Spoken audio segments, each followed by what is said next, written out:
it's Chrissy Myers with My Home Team, and today we're going to be talking about some of the biggest questions you have about the housing market. Stay tuned.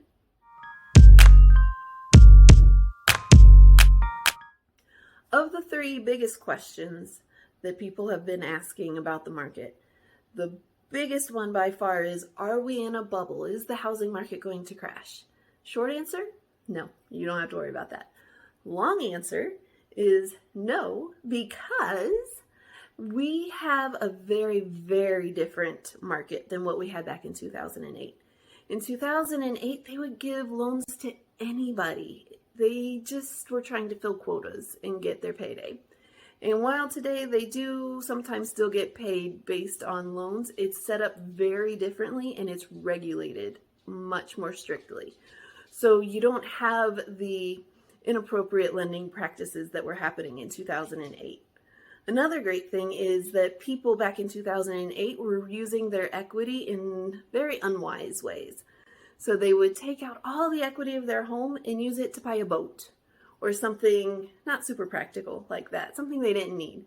And now they're keeping their equity, and if they are taking it out, they're using it in a lot smarter ways, such as, fixing up their homes. So they're reinvesting it, essentially, is what a lot of people are doing.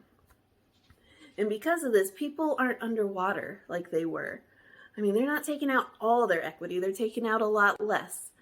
Plus, with the market going up, or home prices going up about 18%, they're not underwater. I mean, they're sitting on a lot of equity. Last year, the national equity amount went up by 29%. 29% in 1 year. That's phenomenal. I mean, that averages out to about $51,500 per household. That is so much extra equity that people are sitting on. So they're not in a bad place. Lending is a lot better. And then the main reason is just because the reason that the housing prices went up by 18% last year is because of supply and demand. So really simple. COVID hit. Everybody was cooped up in their little apartments and they said, we should buy a house. So come January 1st of 2021, all these home buyers, first-time home buyers, were coming out of the woodworks. So we had already had lower inventory by about 50% compared to pre-COVID. So the inventory was already low, but then when you add all these new first-time home buyers, supply and demand was just completely out of whack. And that's what it was. It was just simply a supply and demand issue. And that's great because that's not an easy thing to fix, but it's a very appropriate reason. It's not a scary reason. It's a reason that can be fixed and that won't cause a crash. And that's what we're looking for. So that's really great. The next question that people have is, with all these forbearances about to end, are people facing foreclosure? Are we going to have just a flood of foreclosures? And the answer to that is no.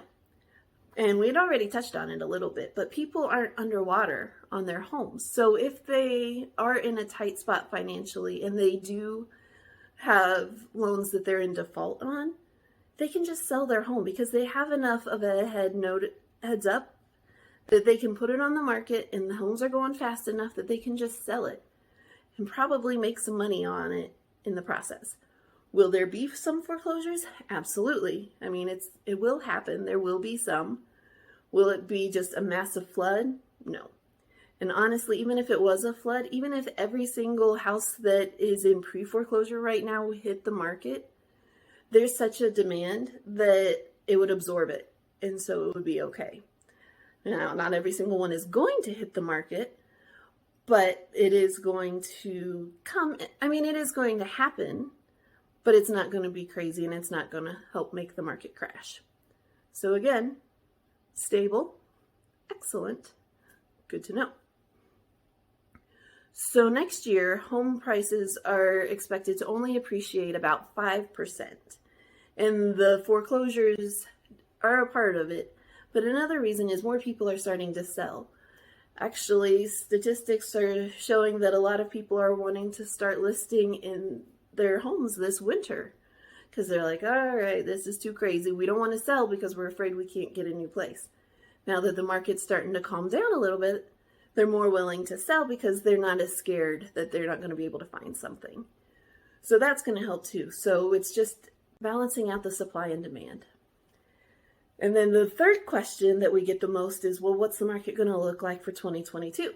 And again, I just touched on it, but it's going to be a lot more stable, still competitive, but not overly competitive. So houses aren't going to sell in a day, but they're going to sell within 30 days, most likely.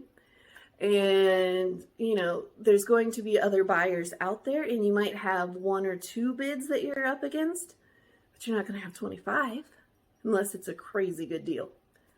So it's going to be much more stable, a lot better for everyone all around. And home prices are still going to go up. They're expecting about 5% overall next year. So that's right where it should be, so it's back to a very healthy, strong market. All right, guys. Well, I hope that helped answer some of your biggest questions. But if you have more questions, go ahead and leave it in the comments because I'd love to do a Q&A video. All right. Well, I hope you have a wonderful evening or day. I guess that depends on what time you're watching, huh? It's evening for me. It's like 10 o'clock at night here. So I'm pretty tired. But I hope you guys have a great day. I will talk to you later. Bye.